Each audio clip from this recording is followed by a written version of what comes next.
e tem uma fila de pessoas para orar com a irmã Maricotinha, e tem 3 pessoas para orar com a irmã Chiquinha. Meu Deus. Aí alguém vai dizer assim, isso é um absurdo, isso é idolatria. Não, isso não é idolatria, isso é honra. Se tem 35 pessoas esperando para orar com a irmã Maricotinha e 3 pessoas esperando para orar comigo, eu tenho que dar glória a Deus pela vida dela e ver se Deus me dá a missão que ela tem. E aí um bando de Um bando de gente frustrada começou a dizer que isso era idolatria, que isso era isso, que isso era aquilo. Porque, meu irmão, quem não tem a unção de Deus na vida não aguenta ver o rei descendo para visitar a casa do profeta. Aí começa a dizer, isso é idolatria, isso não é idolatria, isso é para quem pode, isso não é para quem quer. Se quando o culto acaba, faz uma roda ao teu redor para ouvir o que você tem para dizer, deve ser porque Deus está falando na tua boca.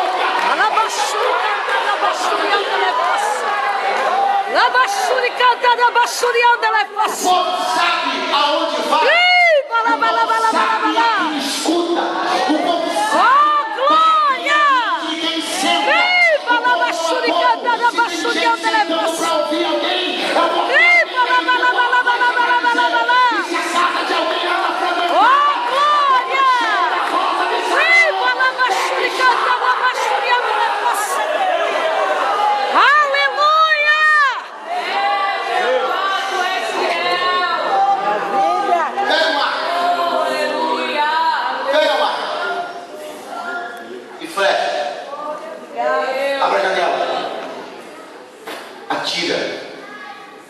A flecha que você vai atirar tem nome. Jeoás. A flecha que você vai atirar chama-se flecha do livramento do Senhor. Aleluia! Como é que é o nome da flecha? Flecha do livramento do Senhor. Livramento do Senhor sobre quem? Sobre 1, 2, 3, 4. Sobre Joás? Só? Não. Joás e a casa? Não. Joás e o palácio? Não. Flecha do livramento do Senhor sobre todo o Israel. Você está entendendo? Meu Deus! A grandeza dessa flecha. E o profeta Eliseu diz assim: abre a janela. Qual janela? Do palácio? Abre a janela da minha casa. Porque a flecha do livramento do Senhor para o reino inteiro não vai sair da janela do palácio, vai sair da casa do profeta. Não tem carro de fogo, não tem redemoinho, mas Deus olhou para a janelinha da casa de Eliseu e disse: sem redemoinho e sem carro de fogo, a janela do livramento desse país vai sair da tua casa. A flecha do livramento de um país vai sair da sua casa. Deixa eu lhe dizer uma coisa, aqui entre nós tem gente que eu não fiquei sabendo, você não ficou sabendo, não foi para o Mensageiro da Paz, não foi para a televisão, o testemunho não ganhou 100, não ganhou 500 e muito menos 1000, 5.000 menos ainda, mas tem gente aqui que tem uma vida tão profunda, tão íntima com Deus, que de dentro da casa dele, no poder do joelho que ele dobra, no quarto da casa dele, para centenas de milhares de pessoas. Eu não sei se você acredita, mas tu que não tem nome, que não tem Deus pode salvar até uma nação. Pega na mão de quem está do teu lado, diga para ele: na janela da tua casa vai sair a flecha do livramento do Senhor. Diga para ele: na janela da tua casa é Deus que confunde muita gente. Tem gente pensando que a flecha do livramento da economia do país saiu do palácio do Lula, mas não saiu não, saiu da janela de uma igreja que ora.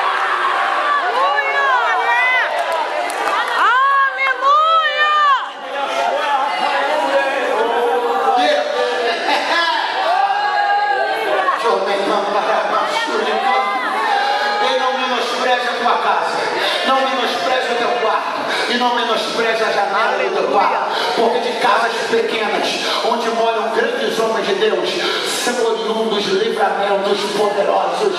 Aleluia! Deve ter acontecido alguma coisa mais ou menos assim, depois de que Israel venceu os sírios e a palavra do Senhor se cumpriu. O rei Jeoás pode ter passado um outro dia, semanas, meses ou anos depois, com a comitiva real, próxima à casa de Eliseu, e de repente, talvez, imagine uma cena como essa, alguma incursão, ou melhor, algum grupo está visitando, uma visita diplomática, algum grupo visitando a nação de Israel e passeando pela nação. E algum membro da delegação da nação visitante, algum diplomata, questiona Jeoás e pergunta: meu rei, aquela vitória tão esmagadora, tão emblemática, tão importante, que a nação de vocês teve contra o rei Sírio, sim, você sabe, lembro, o senhor lembra? Ou como lembro? Enquanto isso, vamos aqui observando a paisagem, sim, pode perguntar, o que é que você quer saber? Então, diga para mim, aonde foi sacramentado esse acordo? Não foi, na verdade, um acordo. Então diga para mim, onde é o querer dessa nação? Em que local a estratégia que fez Israel vencer os sírios foi montada? Foi na casa do seu general? Não foi não. Foi lá no quarto, lá no palácio? Não, também não foi não. Foi na varanda do palácio? Não, também não foi não. Então diga para mim, qual foi o estrategista de guerra que montou a estratégia da vitória desse povo contra os sírios? Não foi estrategista, não foi o quartel-general e nem foi no palácio. O velho profeta mandou abrir a janela, e da janela da casa dele saiu a flecha do livramento de Israel. Eu vim aqui liberar uma profecia doida. Alguém quer receber? Levante a mão então, porque eu vou liberar. Alguém vai passar pela tua casa. Pode ser uma casa pequena, pode ser uma casa humilde, mas vai dar uma paradinha com o carro, vai abaixar o vidro, vai olhar para alguém e vai dizer: um tio, eu entrei aqui com o casamento quebrado, recebi uma oração de uma mulher de Deus que mora ali, e a minha vida foi restaurada.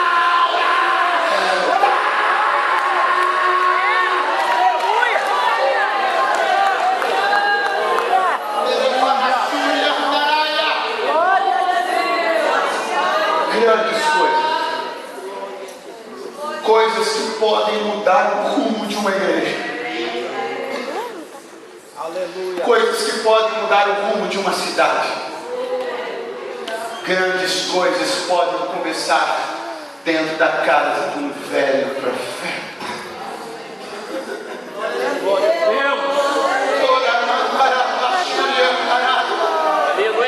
Por favor, pegue na mão do colega, pegue na mão do irmão que está do seu lado. Aleluia! Nos olhos dele, diga: da sua casa dirá, da sua. Pastor, você não sabe como é que a coisa anda lá em casa, é verdade, né? A coisa não está boa, não, mas eu vim aqui dizer que aleluia! De Deus que repousa sobre você, Deus vai colocar tudo no lugar, porque a tua casa vai virar enfermaria, a tua casa vai virar hospital, vai ter gente que vai entrar na tua casa, vai ter vontade de sair, vai ter gente que vai sentar no teu sofá. Pode ser um sofá de couro, pode ser um sofá de 8.000 reais, ele pode estar até rasgado, mas alguém vai sentar lá e vai dizer: o que tem aqui? Eu não tenho vontade de ir embora, não tem diversidade de sucos, mas ninguém quer sair de lá. O que tem na tua casa? Você usa leite, você borrifa perfume, tem um cheiro aqui que eu nunca senti, tem um negócio aqui que eu nunca vi, é a presença da graça, é a presença da unção.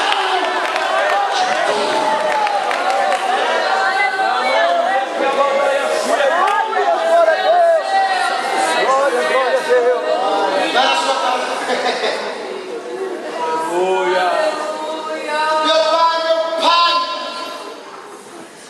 carros de Israel e seus cavaleiros, mas os carros de fogo não vieram dessa vez. Mas o céu não se abriu dessa vez. Mas o redemoinho não veio dessa vez. O que há desta vez é uma orientação, uma diretriz profética. O que há dessa vez é uma medida que parece bem menos interessante. O mesmo é carro de fogo. Abrir janela, pegar a flecha, atirar no chão. Não, o mesmo é redemoinho. A gente gosta de um carro de fogo, irmão. Isso não é pecado. A gente gosta de um redemoinho. A gente gosta de uma manifestação emblemática, gloriosa, transcendental, sobrenatural, metafísica e coisa do gênero. Isso mexe com as nossas emoções, mas eu aprendi que Deus é absolutamente coerente em tudo que faz, e é exatamente por essa coerência que os carros de fogo não vieram desta vez. Mas o que tem a ver coerência de Deus com o fato dos carros de fogo não terem vindo desta vez? É porque você precisa entender que na vida de Elias e do ministério de Elias exerceu o seu ministério dentro de um contexto político absolutamente diferente do contexto político a que Eliseu exerceu o seu ministério. Nos dias do ministério de Elias havia pouca espiritualidade, mas havia muita organização, verdade. Nos dias do ministério de Elias, Acabe e Jezabel estavam desviados. Acabe estava desviado, Jezabel nunca tinha sido crente, ok? Só que uma coisa é verdade: tudo em Israel no que diz respeito à área da guerra estava ok. Tudo. Os carros de batalha em dia, o pelotão em dia, tinha fardamento, arma e munição para todo mundo. Espiritualmente Israel ia mal, mas politicamente não ia tão mal assim. A unção de Deus do reino não tinha, graça de Deus também não. Mas os carros da batalha estavam todos preparados para a guerra. Pastor, e a tal da coerência? A tal da coerência entra agora, porque olha como eu vejo Deus agindo no que diz respeito à manifestação sobrenatural. Pastor, o senhor acha que Deus gosta de manifestação sobrenatural? Eu acho que sim. Você acha que Deus está preocupado em fazer? Acho que não. Você acha que Deus tem prazer em fazer alguma manifestação sobrenatural? Acho que sim. Você acha que Deus está com muita vontade de fazer isso todo dia? Acho que não. Tem muita gente que se questiona, tem muita gente que não entende por que é que os filhos de Israel, acampados na península do Sinai, diante do monte Sinai, viram o monte fumegar, o chão tremer, o céu relampejar, e hoje não treme nada, não acende nada. De vez em quando aparecem uns montes aí, não sei se aqui em São Paulo tem, um monte que a folha acende, acende, mas vai, corre todo mundo que vai ver a folha que acende no monte. Como a gente gosta de uma coisa sobrenatural, não é verdade? Oh meu Deus do céu, fala de um lugar onde uma coisa sobrenatural está acontecendo. Fala de alguém que revela uma coisa, que vê a outra, que sabe a cor disso, o número daquilo, que a gente adora manifestação sobrenatural. Meu irmão, se algum pastor fizer um culto que cai neve dentro da igreja, você vai ter onde botar gente, porque o povo quer ver manifestação sobrenatural. Dente de ouro, dente de prata, dente de diamante, gente que engorda, gente que emagrece, cabelo que nasce.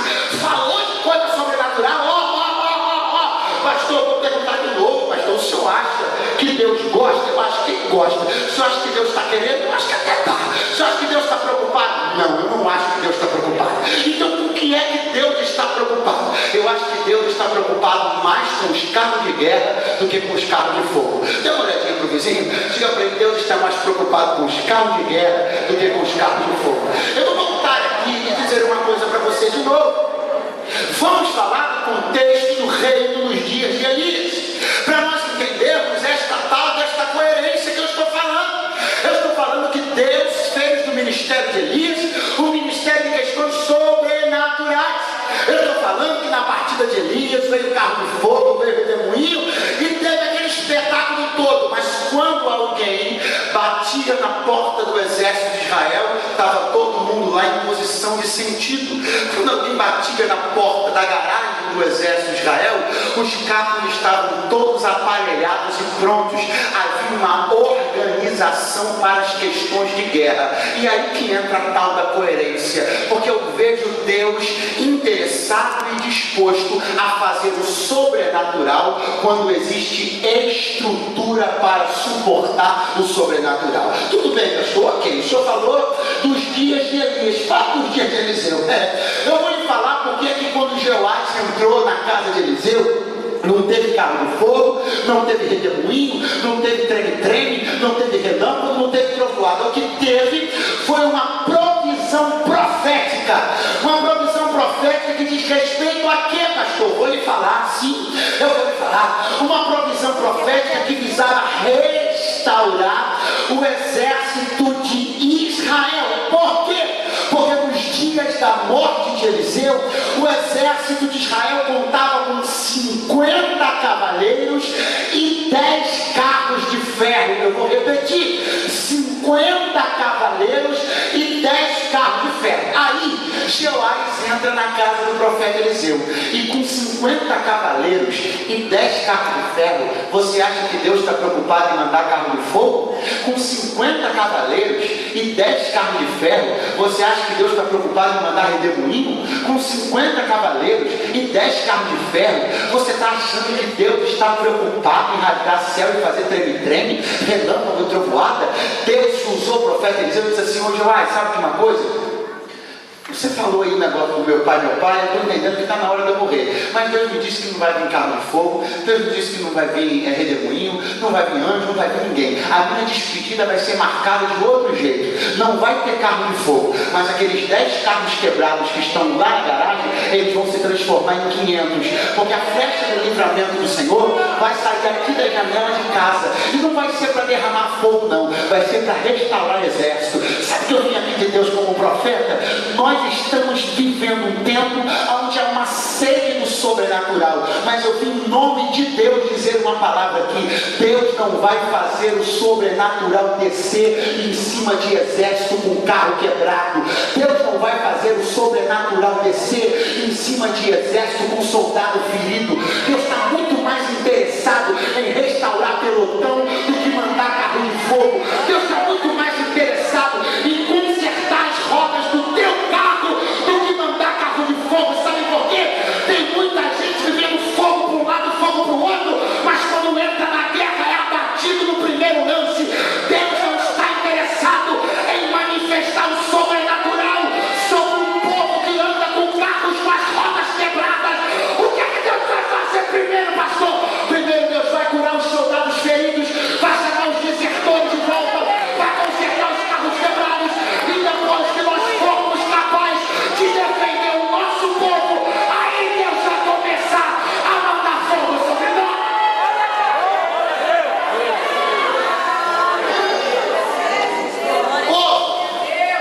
Um povo com 50 soldados e 10 carros, esse povo não consegue se defender. Para que esse povo quer fogo?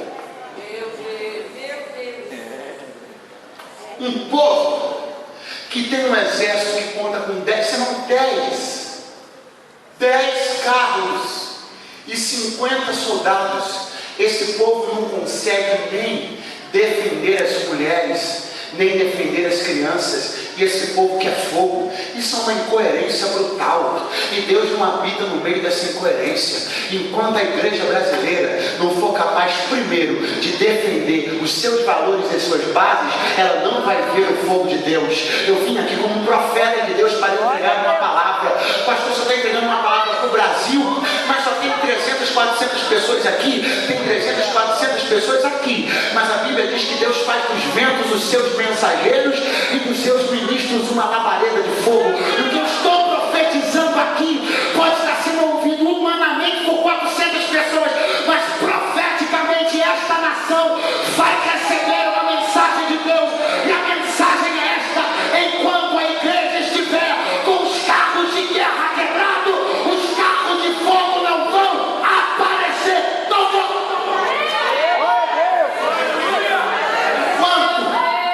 Nós não tivermos unidade e nem coesão suficientes para defender os nossos valores, nós não vamos ver o Sinai tremer. Glória a Deus. Você acha que Deus está preocupado em mandar redemoinho? Você acha que Deus está preocupado em mandar carro de fogo sobre uma igreja que não sabe nem se defender? Um decanto reprominará.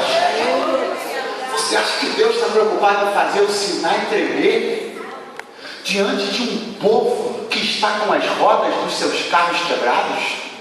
Você acha que diante de um cenário como o nosso hoje, de tantos desertores, de tanta gente magoada, ferida, frustrada com o sistema religioso, reclusa, desistentes e desistidos, você acha que diante desse cenário Deus está preocupado em mandar carros de fogo? Meu irmão, se Deus fosse recrutar 100 profetas na igreja brasileira para fazer descer fogo do céu, a lista de candidatos ia ser de 5 milhões. Mas se Deus Deus hoje disser que está precisando de gente para sem mídia, sem holofote e sem palco, entrar dentro da garagem e consertar os carros quebrados, não vão aparecer meia dúzia de candidatos. Glória a Deus.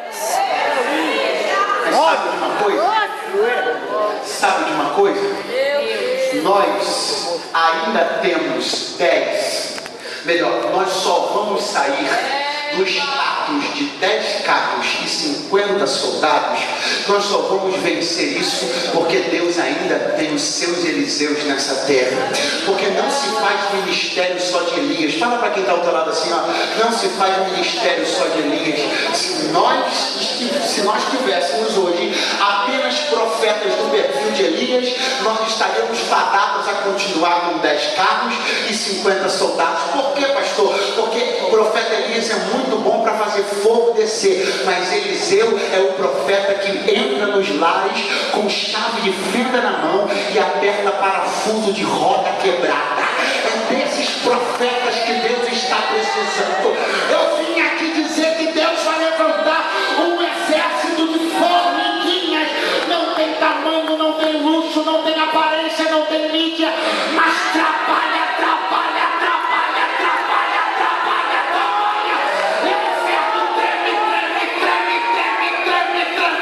Se você acredita nessa palavra, bota a mão direita para cima, joga a esquerda também. Abra a boca. Não se faça exatamente necessário falar muita coisa a respeito da chamada do profeta Eliseu, até porque isso não é propriamente o nosso assunto.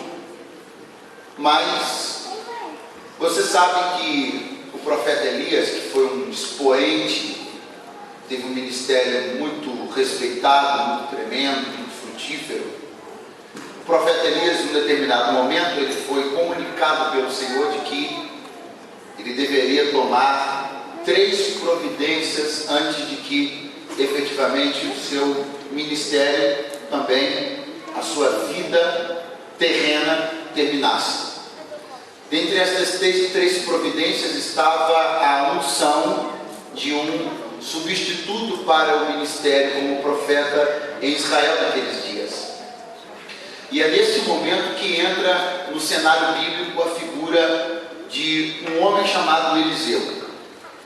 Eliseu pede ao profeta Elias porção dobrada do Espírito que estava sobre ele. Elias, como você sabe, diz a Eliseu que ele pediu uma coisa muito difícil, pediu uma coisa dura. Eliseu vai acompanhar Elias por 3 lugares, na expectativa de que a qualquer momento Elias fosse tomado da terra. Porque Elias disse que se Eliseu o visse no momento em que ele fosse tomado da terra, então esta sua petição seria atendida. Nessa expectativa é que Eliseu vai seguir Elias para onde Elias vai. Elias vai ao Jordão, Eliseu vai, Elias vai a Jericó, Eliseu vai, e para onde Elias vai, Eliseu vai também. Até que num determinado momento, os céus sinalizam o momento e a hora da chamada do profeta Elias para a eternidade. E quando isso acontece, como você sabe, há uma manifestação muito forte, uma manifestação como poucas há na Bíblia, no que diz respeito à grandeza, à magnitude da manifestação. É algo tão espetacular que qualquer um de nós, qualquer pessoa que estivesse acostumada com efeitos especiais ou coisas do gênero, teria parado para ver. Porque o que acontece na despedida do profeta Elias é algo que a Bíblia narra como uma carruagem de fogo que vai acompanhando o profeta que sobe envolvido por um redemoinho. Você imagine que cena não foi essa? Eliseu está a observar essa cena, e quando ele percebe o que está acontecendo, o texto diz que ele exclama algo. Ele exclama uma frase no exato momento da despedida do profeta Elias. no momento onde a vida e o ministério terreno de Elias estão terminando, o profeta Eliseu exclama uma frase. Qual é essa frase?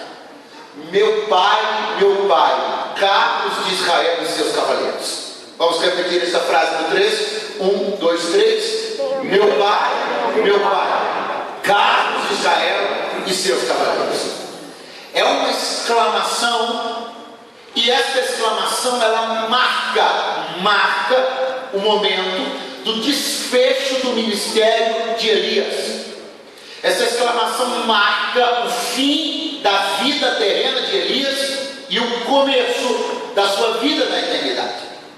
Mas agora o tempo passa, Eliseu está usufruindo de ter recebido aquilo que pediu ao profeta Elias. Ele tem um ministério absolutamente bem sucedido e marcado por muitas manifestações especiais. Muitas coisas grandiosas acontecem através da vida e da unção que repousavam sobre o profeta Eliseu.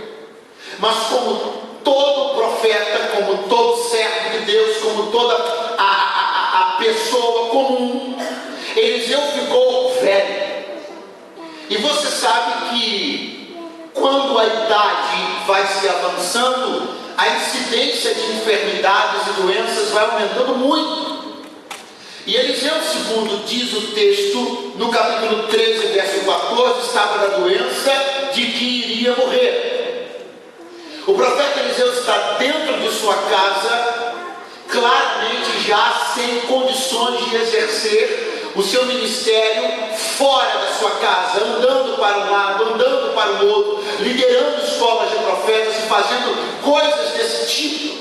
Mas isso não significa, isso não quer dizer que ele tem menos graça, menos poder ou menos unção. O seu corpo está velho, mas o seu espírito ainda está robusto diante da presença de Deus. E Eliseu será visitado no seu leito de enfermidade pelo rei de Israel. E a Bíblia diz que Joás vai entrar pelas portas da casa de Eliseu.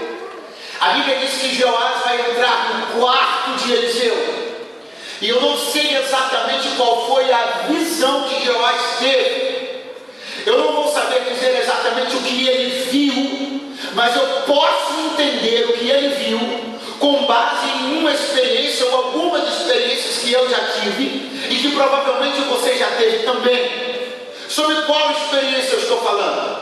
O que Joás está vendo, a experiência que ele está vivendo é de visitar alguém que está próximo de morrer. Alguém aqui de nós, ou provavelmente quase todos nós, já tivemos algum dia a experiência de chegar na casa de alguém ou no hospital, olhar para a pessoa e ter a nítida impressão de que não se demorarão muitos dias e Deus vai chamar aquela pessoa. Quem aqui já teve esta experiência? A gente faz uma oração, a gente se alegra, a gente canta, a gente fica ali, né? A gente vê às vezes a pessoa fazendo planos, a gente vê às vezes a pessoa dizendo o que vai fazer no ano que vem, e a gente fica pensando, meu Deus, mas será? Eu estou achando que não vai chegar no ano que vem. O aspecto físico de um doente diz muito, ou pode dizer muito a respeito da sua longevidade, ou a respeito da proximidade da sua morte. E é isso que eu estou vendo acontecer no cenário descrito no verso 14 do capítulo 13. O rei Joás está entrando e está detectando com muita facilidade que o estado de Eliseu é grave, que a doença está avançada, que a doença lhe prejudicou o aspecto físico, que a doença lhe emagreceu, lhe desnutriu, que a doença lhe causou a perda da vivacidade no olhar, que é algo tão importante na cultura oriental. Eu estou percebendo que Joás não precisa de um exame, ele não precisa submeter o velho profeta a uma ressonância magnética, ele não precisa submeter ao profeta a qualquer outro tipo de análise clínica. É claro, está diante dos olhos dele, Eliseu não tem mais muito tempo de vida, ele está perto de morrer. E a verdade é que quando alguém sente que está perto da morte, é claro, e isso eu digo não porque eu já tenho estado perto da morte alguma vez, mas diante de tantos testemunhos, de tantas pessoas que já estiveram perto de gente, que esteve perto da morte, que a gente faz uma recapitulação sobre a nossa vida. Se nós já costumamos fazer isso no final de cada ano, que para nós, na nossa cultura ocidental, a gente entende o final de cada ano como o final de uma etapa, como o final de um ciclo. E finais de etapa e de ciclo são bons momentos para fazer um balanço. E a gente, quando chega no dia 30 de dezembro, 20 de dezembro, a gente já começa a pensar no que conseguiu, no que não conseguiu, as lutas que travou, as decepções que viveu, os sonhos que sonhamos, quais realizamos, quais não realizamos. Ei, se nós fazemos um balanço da vida quando o ano está virando, muito mais temos a tendência de fazer o balanço da vida quando percebemos que a vida está acabando. Quem está comigo, diga amém. Amém. Então isso não foge ao profeta Eliseu. Como homem comum, é óbvio que ele está também fazendo uma análise da sua vida. O que fiz? O que vivi? Quantas pessoas abençoei? Será que eu fui tudo aquilo que Deus queria que fosse? Será que eu abençoei tantas pessoas quanto eu gostaria de abençoar? Será que o meu ministério foi tudo aquilo? Eu estou vendo um profeta fazendo uma análise sobre a sua própria vida. Mas também estou vendo um homem, que é o rei de Israel, entrar no quarto, ver a cena e liberar uma exclamação. E essa exclamação, ela é muito importante de ser observada. Porque percebam o que Jeoás vai dizer ao ver Eliseu. Jeoás vai dizer: meu pai, carros de Israel e seus cavaleiros. O que Jeoás disse? Meu pai, carros de Israel e seus cavaleiros. Isso é familiar a você? Essa expressão é familiar? Essa expressão é familiar? Amém. Eu acabei de lhe dizer, não fazem 10 minutos, que essa expressão marcou o fim da vida e do ministério de Elias. Eu lhe disse que não fazem 10 minutos que essa expressão marcou o fim da vida e do ministério de Elias. E quem foi que disse essa expressão? Eliseu. Agora, Eliseu não é quem diz, Eliseu é quem ouve. Quem diz é Jeoás. Mas é óbvio que ouvir essa expressão traz a Eliseu, ou melhor, remete Eliseu àquele dia, àquele momento. E você precisa entender que existem coisas que não estão ativas na nossa memória. Existem coisas que a gente não está nem pensando. Existem questões que na verdade a gente não está nem se importando muito, ou não está pensando muito naquilo. Mas existem palavras, existem pessoas, existem situações que parece que são uma chave que ativam o nosso pensamento na direção de algumas coisas. Pastor, o que o Senhor está dizendo? O que eu estou dizendo é que eu estou vendo que agora mais do que nunca Eliseu vai fazer um balanço sobre a sua vida. Por quê? Porque a frase que ele ouve da boca de Joás é a mesma frase que ele disse quando Elias estava indo embora. Então, se essa frase é uma típica frase de despedida, e se Joás está dizendo essa frase, o que Eliseu está entendendo? Está na hora da minha despedida também. E aí, o que eu estou vendo com isso? Eu estou vendo que agora esse homem de Deus provavelmente está se lembrando daquele dia. E lembrar-se daquele dia é ter a lembrança de um dia esplêndido. Lembrar-se daquele dia, e eu estou dizendo do dia da partida de Elias. Lembrar-se desse dia é lembrar-se de um dia de uma manifestação nunca antes vista. Lembrar-se deste dia é lembrar-se do dia em que um homem, eu estou falando de Elias, saiu da cena da vida com a plateia de pé e aplaudindo forte. Lembrar-se desse dia é lembrar-se do dia em que um homem se despediu do seu ministério, colhendo toda a honra e toda a Aleluia! Glória a Deus! Esse dia é lembrar-se de um homem que saiu no auge. Você sabe o que é sair do auge?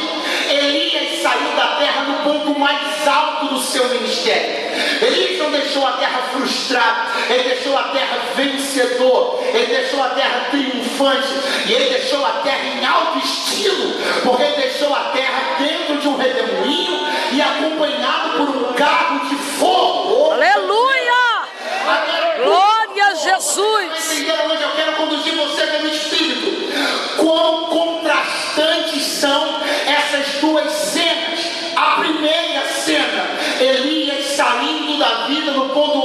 seu ministério, gozando de saúde, no meio de um redemoinho e acompanhado por um carro de fogo. E Eliseu, com porção dobrada do espírito de Elias, não tem carro de fogo, não tem redemoinho, não tem anjo, não tem ninguém perto, não tem glória, não tem aplauso, não tem céu aberto, não tem manifestação, não tem nada disso. E aí, sabe o que parece? Parece que Eliseu vai olhar para isso e vai se frustrar. Sabe por que eu estou dizendo isso? Porque parece. Sabe por que eu estou dizendo que parece? Porque isso é muito comum. Muitas vezes a gente não se incomoda com a nossa vida até olhar a vida de alguém. Muitas vezes a gente não se incomoda com o carro que tem. Meu Deus, aleluia! Pastor, pelo amor de Deus. Oh, glória! Gente de carne e osso. Se eu vim falar para uma plateia de anjo, vim para o lugar errado. Alabassuri cantando, abassuri andando, oh, glória! Gente de carne e osso é assim. Está feliz com a vida até ver a vida do outro. Está feliz com o salário até saber quanto o outro ganha. Aleluia! Até ver a agenda do outro. Oh, glória! Assim. Aleluia! Eliseu, doente, velho, em cima de uma cama e saindo da cena da vida sem o esplendor que saiu Elias. Eu não vejo alguém magoado, eu não vejo alguém frustrado, eu não vejo alguém Glória, glória, glória, glória! os carros de fogo não vieram, mas eles sabem quem tem crido, sabe a graça que tem, sabe a unção que tem e sabe o ministério que tem. Glória! Aleluia! Sabe qual é o tempo que nós precisamos urgentemente começar a viver? O tempo onde eu sei a chamada que tenho, eu sei para que Deus me chamou, eu sei que tem a graça de Deus, eu sei que tem a unção de Deus, e tem mais, eu sei que nem para todo mundo Deus manda carro de fogo, que nem para todo mundo Deus manda redemoinho, mas isso não quer dizer que eu seja menos crente, isso não quer dizer que eu seja menos santo, isso não quer dizer nada.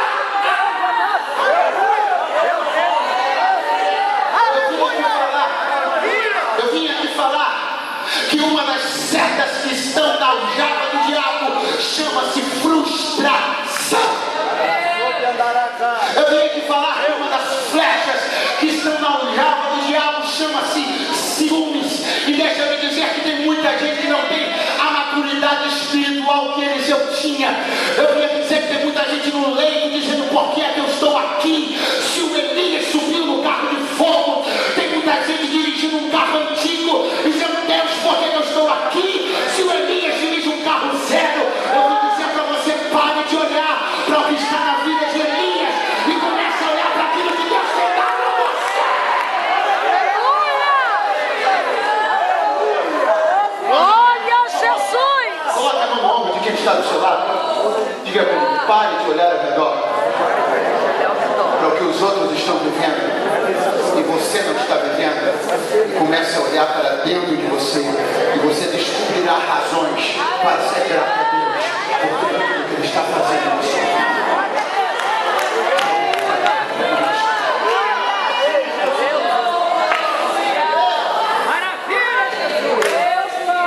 A carro de fogo? Não. A redemoinho? Não. A céu aberto? Não. Há uma partida esplendorosa? Não. Mas há outras coisas. E a gente só o sangue do Cordeiro na nossa vida. Essa obsessão por observar o que acontece na vida do outro tira de nós a capacidade de observar o que está acontecendo na nossa vida. Essa obsessão que nós temos com o carro de fogo que não veio, essa obsessão que nós temos com o redemoinho que não veio, meu irmão, o redemoinho e o carro de fogo eram para Elias. Vamos ver o que era para Eliseu. Porque o fato é que nem tudo que Deus está fazendo na sua vida fará na minha, mas o fato também é que nem tudo que Deus está fazendo na minha fará na sua. Aleluia! Isso não me faz menos crente do que você, nem faz você mais crente do que eu. Porque quando Deus olha para nós, Ele decide o que vai dar. Para uns carro de fogo, para outros não tem carro de fogo, para uns redemoinho, para outros não tem redemoinho. Só não pode faltar aí a graça, só não pode faltar o Espírito, só não pode faltar aí a mensagem. Olha o que está acontecendo aqui. E percebam como alguém que não está setado pela seta do ciúme nem da frustração é capaz de viver o seu ministério com mais intensidade. Percebam o que está acontecendo aqui? Olha só o que a Bíblia está dizendo no verso 13. Eliseu estava doente da doença que morreu, e Jeoás, rei de Israel, desceu a ele. Elias teve carro de fogo? Sim. Elias teve redemoinho na sua partida? Sim. Elias teve uma manifestação sobrenatural na hora do fim da sua vida no seu ministério? Sim. Mas Elias andou e viveu fugindo dos reis a maior parte da sua vida. Elias nunca foi um homem que teve boas relações, bom trânsito, fluência política. O ministério de Elias foi fantástico. Mas o que eu quero dizer com isso, o que eu quero que você entenda com isso, é que algumas coisas não acontecem na minha vida, é verdade, mas existem outras que acontecem que merecem ser notadas. Diga para mim como era a relação de Elias com Acabe e Jezabel. Diga aí, era boa? Você consegue ver Jezabel indo visitar Elias? Você consegue ver Acabe indo visitar Elias? Elias era tocado da presença deles. Elias era perseguido, se escondeu numa caverna com medo. Você sabe qual é o tipo de relação que Jezabel tinha com Elias? Uma relação mais ou menos assim, ó: amanhã tua cabeça não vai estar em cima do pescoço. Era assim. Agora, olha o que a Bíblia está dizendo sobre o profeta que não teve carro de fogo e nem teve redemoinho. O rei de Israel saiu do seu palácio e foi lá na casa do profeta visitar ele. Eliseu tinha tanto trânsito, tanta fluência política, que você se lembra quando ele chegou lá na casa da Sunamita? O que é que ele mandou perguntar para ela? Pergunta para ela, Geazi, se ela quer que eu fale com o rei sobre algum assunto. Isso é muita máquina, pelo amor de Deus.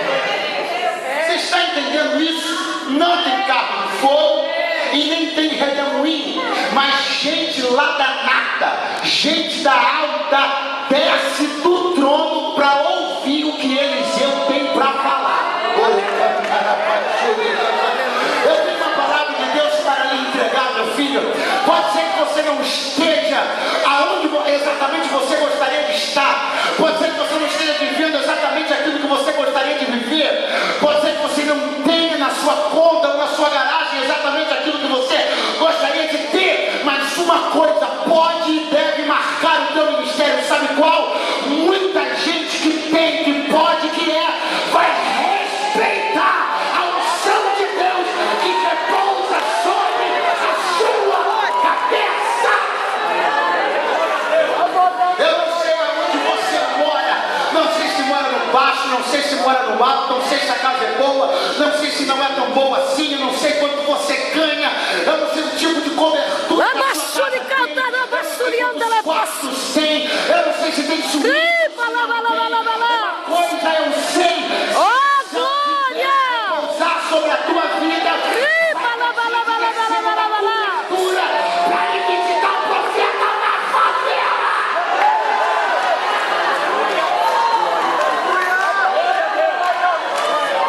Porque quando um homem de Deus, quando uma mulher de Deus tem a unção de Deus na vida, ele muito mais é procurado do que procura. Quando alguém tem a unção de Deus, vou repetir isso aqui. Quando alguém tem a unção de Deus na vida, ele é muito mais procurado do que muito mais é procurado do que procura. Pergunta para o vizinho: você está sendo procurado ou está procurando? Sendo procurado. Sabe uma coisa? Aleluia!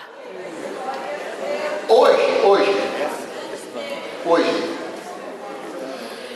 nós estamos lutando, batalhando